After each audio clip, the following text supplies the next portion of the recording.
और एक बड़ी खबर यह है कि किसान आंदोलन में नशाखोरी हो रही है, किसान आंदोलन में वेश्यावृत्ति हो रही है, अनैतिक कार्य हो रहे हैं। पता है किसने कहा? यह कहा है बीजेपी के राज्यसभा सांसद रामचंद्र जांगड़ा ने। और उन्होंने कहा कि जो वहां के आसपास के गांव हैं जहां यह आंदोलन हो रहा है, वो लोग परेशान हैं। वो कह रहे हैं कि हमारी बहन बेटियों की इज्जत को खतरा है, हमारी परेशानी बढ़ रही है। उन्होंने कहा कि गांव के लोग जो कह रहे हैं वो मैं कह रहा हूं। किस तरह से उन्होंने अपनी बात रखी, क्यों इस तरह के गंभीर आरोप लगाए, जरा बात सुनिए।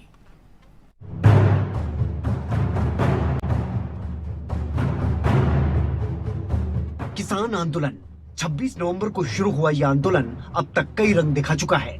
कभी हिंसा तो कभी शक्ति प्रदर्शन। धीरे धीरे आंदोलन की धार कुंद पड़ने लगी तो किसान नेताओं ने फिर इसे रफ्तार देने की कोशिश की। महामारी का दौर भी आया लेकिन आंदोलन चलता रहा। ऐसे में बीच बीच में आंदोलन से कुछ ऐसी खबरें सामने आई जो शोभनीय नहीं थी।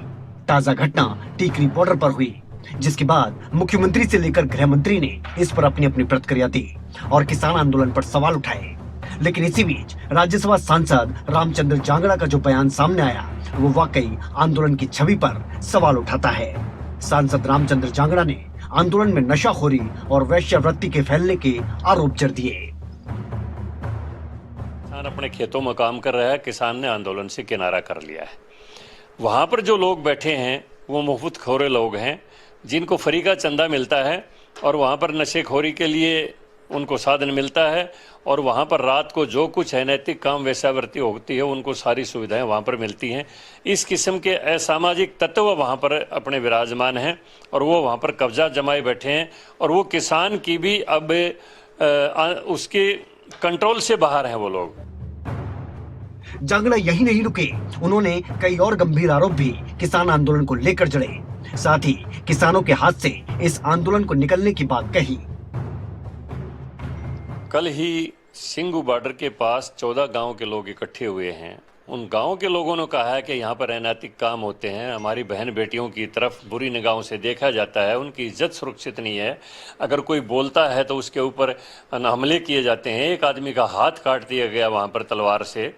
जो 14 गांव के लोगों ने इकट्ठी होकर जो बात कही है, मैं उस बात को दोहरा रहा हूँ, मैं अपनी तरफ से कुछ नहीं बना रहा हूँ। वहीं आलाकमान की तरफ से लगाए जा रहे इन आरोपों पर खबरें अभी तक पर किसान नेता दर्शन पाल ने पलटवार करते हुए कहा कि आंदोलन को बदनाम करने की कोशिश की जा रही है। साथ ही आंदोलन के हाथ से निकल जाने वाले बयानों को उन्होंने बेबुनियाद बताया। घटना घटी, आदमी ने अपने ऊपर तेल छिड़का, अपने आप को आग लगाई और उसको लेकर बड़े बड़े नेता लोग जो हैं वो बोलने लगे हैं कि आंदोलन किसानों के हाथों से खिस गया। वो अगर ऐसा गैर जिम्मेदार लोग करते हैं ऐसे तो आंदोलन के साथ न्याय कैसे करेंगे वो लोग? इसलिए बिल्कुल गलत इल्जाम है उनका।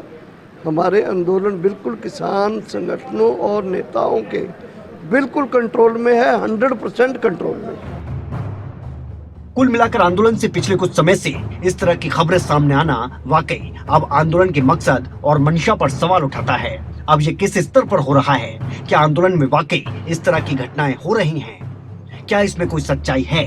ये तो जांच के बाद ही साफ हो पाएगा। दिल्ली से अनिल मोर और सोनीपत से नितिन अंतिल, खबरें अभी तक।